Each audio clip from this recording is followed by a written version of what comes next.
Welcome back to Speak for Yourself from the crib, presented by Hyundai. Jason Whitlock, Marcellus, Wiley. All right, time now to talk some NFL and roll out to Eric Dickerson's crib. We'll hear from ED about James Harrison saying during a podcast interview that in 2010, after the NFL fined him several $1,000s for a big hit, Pittsburgh Steelers head coach Mike Tomlin hit him with an envelope. James didn't say what was in the envelope, but you can surmise what you want. James says, and I talked to James yesterday, he didn't deny it to me yesterday, but he has since denied that Mike Tomlin has given him any cash. Art Rooney has also denied that Mike Tomlin gave Harrison any cash. But Sean Payton, the coach suspended during Bountygate, he had some interesting comments. He's not expecting the NFL to investigate the situation too hard. Take a listen. If people are waiting for the league to investigate that, they shouldn't hold their breath. I would be shocked. That'll be something that's tucked away or under the rug at Park Avenue. They'll look into it briefly. Don't get me started on that. Get you back in the doghouse, Coach. In salary. You know, honestly, something I'll never truly get over because I know how it was handled and how it was run and the reasons behind it. And that's just the truth. All right, ED. Does Sean Payton have a right to be angry? Well, yes and no. I mean, he lost $6 million, and I think they went a little overboard with it. But look, Marcellus, you know this as well as I do. You know, bounties have been around for a long time. I mean, when I played, I won't forget, we played the Washington Redskins in the playoff. My cousin, Dexter Manley, we went out to dinner that night. He said, Eric, I want to tell you, man, be careful. They have a bounty on you. I said, okay. I said, how much the bounty? He said, $1,000. I'm like, all right. I mean, I didn't worry about it. You know, if you knock me out, hit me, a good, clean hit, hey, that's football. Football is a physical sport. The same thing, the Bears had a bounty on me. Richard Dent told me.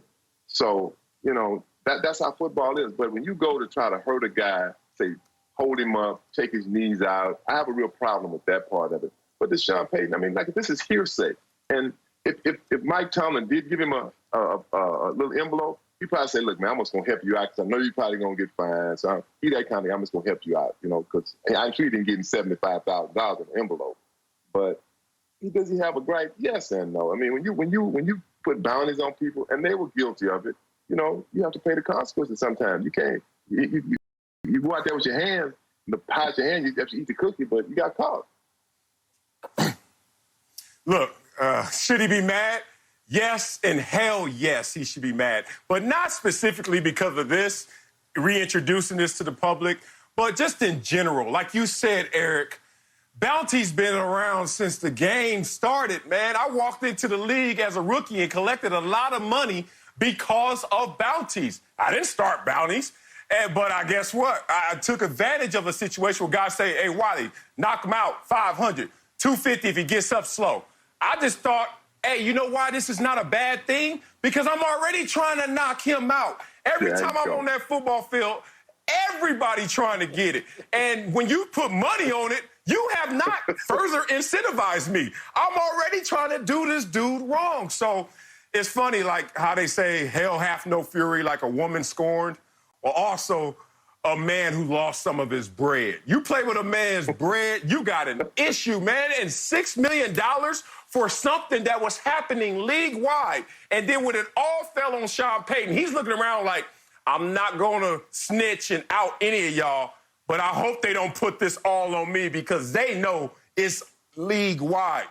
And then they made it all land on the Saints and Sean Payton, man. Hell yeah, he got a problem, and hell yeah, he's justified in having that problem.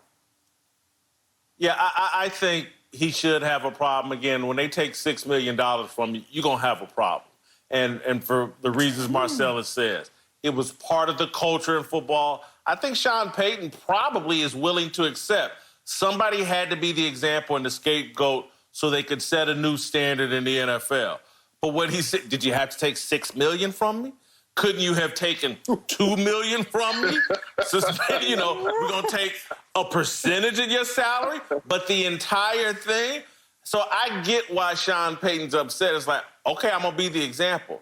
But to the tune of $6 million, I get it, but he's got to move on. James Harrison, we talked last night. This kind of dry snitching James just did. not a good look. You know, got Mike Tomlin probably in some hot water, but hopefully Sean Payton's right and the investigation won't go anywhere. ED, thanks for joining us. Appreciate it. Hey, thank you, guys. Good seeing you. All right, we're going to keep it rolling. Thanks, brother. Good seeing you.